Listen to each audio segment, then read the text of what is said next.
يا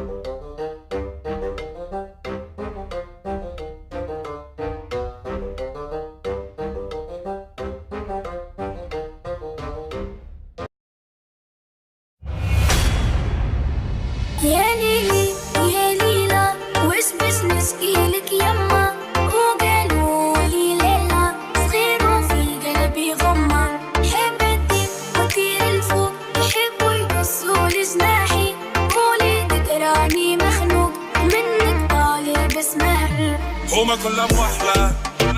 دق دق دق كلها تشوف الدنيا كحلة سحرة قحلة دق دق دق بس تشوف الدنيا أحلى والحومة مفحلة دق دق دق تستنى في عسل النحلة صبورة كحلة هسنا طيار والمنافعك بالرحلة ضايع بين الحيوت وما لقيتش بلاصة حكومة بين بلاد الهود يما خلوني بالشيخة مسموت وحكموا ناس الراقة والكراسي بالهبوط نحب نشد الروت ونقلب المناظر نقلب وجهي من هنا يما نحب نعيش الأحياء بالموت نوفا كيما ولد الشارع بالشيخة بلا يا ليلي يا ليلى وش بس نسقيلك يما وقالوا لي ليلى صغير وفي قلبي غمة حبتك وطير الفوق يحبوا يقصوا لجناحي قولي تقراني مخنوق منك طالب اسمعي All the parties in the house getting live tonight. Take it.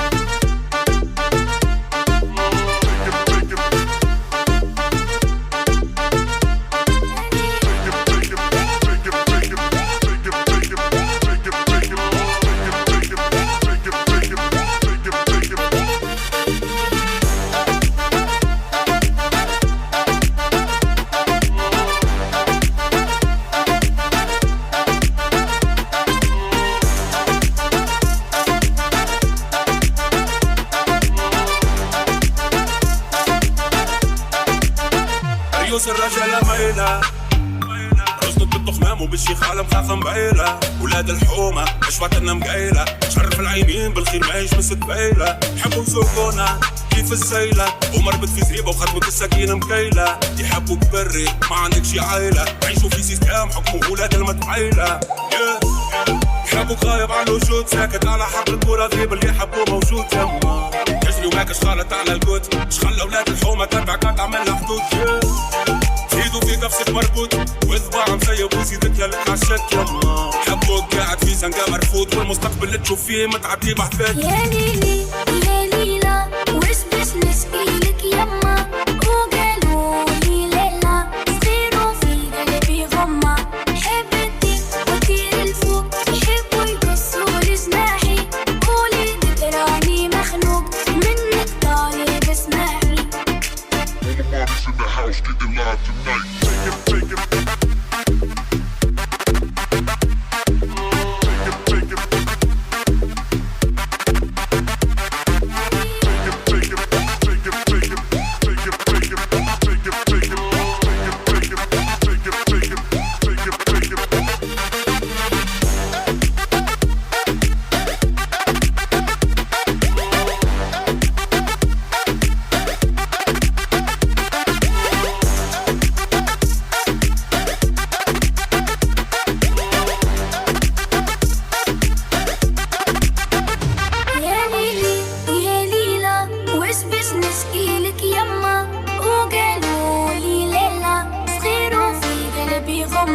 حبتك وطير الفوق يحبوا يقصوا لجناحي قولي تقراني مخنوق منك طالب اسمعي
Thank you.